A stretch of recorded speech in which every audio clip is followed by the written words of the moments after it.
मेरा नाम राजेंद्र चौधरी है। मैं हरियाणा में जैविक खेती, कुदरती खेती के लिए पिछले 4-5 सालों से काम कर रहा हूँ। विकास के नए तरीकों की तलाश तो मेरे जीवन में शुरुआत से थी और विकास के नए तरीकों के संदर्भ में फिर खेती एक महत्वपूर्ण चीज़ है। खेती सारे विकास का आधार है। तो खेती के क्या वैकल्पिक तरीके हो सकते हैं, इसकी तलाश मुझे हमेशा से थी। मैंने जैविक खेती के बारे में पढ़ा।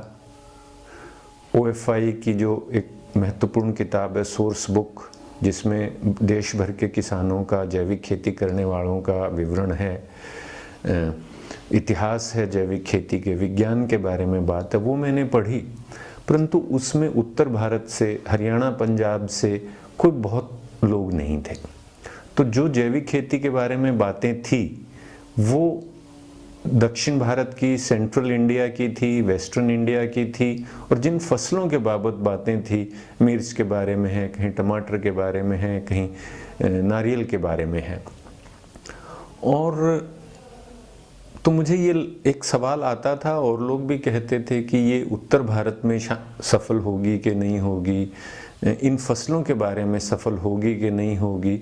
मैं इसी द्वंद से गुजर रहा था। तो 2005 या 6 की बात होगी, दिल्ली में एक समागम में इंडियन सोशल फोरम की मीटिंग थी या एशियन सोशल फोरम की मीटिंग थी। मुझे पता लगा कि खेती विरासत मिशन पंजाब में ये काम कर रहा है। तो मुझे तो यूँ समझिए जैसे मुँह मांगी मुराद मिल गई। पंजाब में अगर हो रहा है तो फिर हरियाणा में भी हो सकता है। और दक्षिण भारत में जाके देखना समय और पैसे की दृष्टि से थोड़ा महंगा काम है, परंतु पंजाब में जाके देखना तो कोई मुश्किल काम नहीं है। तो मैंने खेती विरासत मिशन के लोगों को कहा कि मुझे अपने कार्यक्रमों की सूची दीजिए, मेरे ये सीखने जानने में रुचि है। और ये काम ये 2005 या 6 से शुरू हो गया। और खेती विरासत मिशन ने मेरे लिए एक पाठशाला का काम किया। पहले मैंने अकेले आके यहाँ की बातें देखी, यहाँ की चीज़ें सीखी, यहाँ के कार्यक्रमों में आया।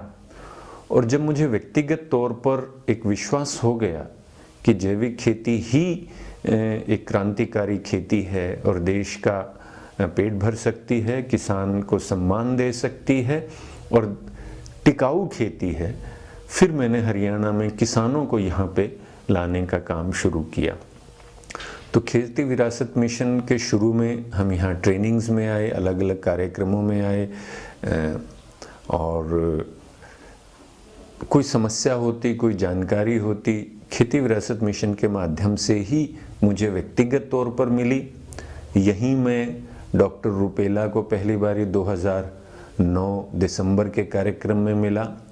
और डॉक्टर रुपेला का हरियाणा में जैविक खेती के फैलाव में, या कम से कम हमारे प्रयास में, एक बहुत महत्वपूर्ण स्थान रहा है।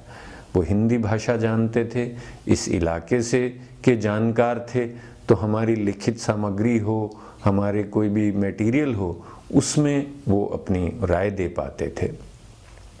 इसके बाद भी जब हमने थोड़ा अपना सीख गए, पंजाब में आके खेती विरासत मिशन के कार्यक्रमों में आके, और किसानों को यहाँ के जैविक किसानों के खेत दिखाने के लिए हम कई बारी आए हैं। कम से कम मेरे ख्याल में 2-3 बारी तो हम आए हैं। कभी 20 लोग आए हैं, कभी 30 लोग आए हैं।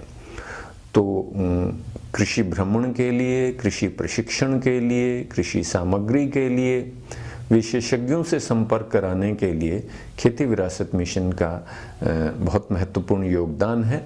उत्तर भारत के क्षेत्र में, हरित क्रांति के क्षेत्र में वैकल्पिक कृषि की जो शुरुआत है बड़े पैमाने पर, वो खेती विरासत मिशन के माध्यम से हुई है। और हमें खेती विरासत मिशन से बहुत कुछ सीखने का मौका मिला है। अब धीरे धीरे हम हरियाणा में अपने स्तर पर भी काम कर रहे हैं, पर अभी भी हमें सीखने का कोई मौका हो, कोई प्रशिक्षण हो, तो खेती विरासत मिशन में आके अच्छा लगता है। और हमारे किसान और यहाँ से हम बहुत कुछ सीख कर जा रहे हैं। और उत्तर भारत में वैकल्पिक खेती की बड़े पैमाने पर नींव डालना का एक काम यहाँ से हुआ है। हरित क्रांति का केंद्र बिंदु भी उत्तर भारत में पंजाब रहा है और अब उसके विकल्प की दिशा में भी ये अग्रणी है। ये बहुत अच्छी बात है।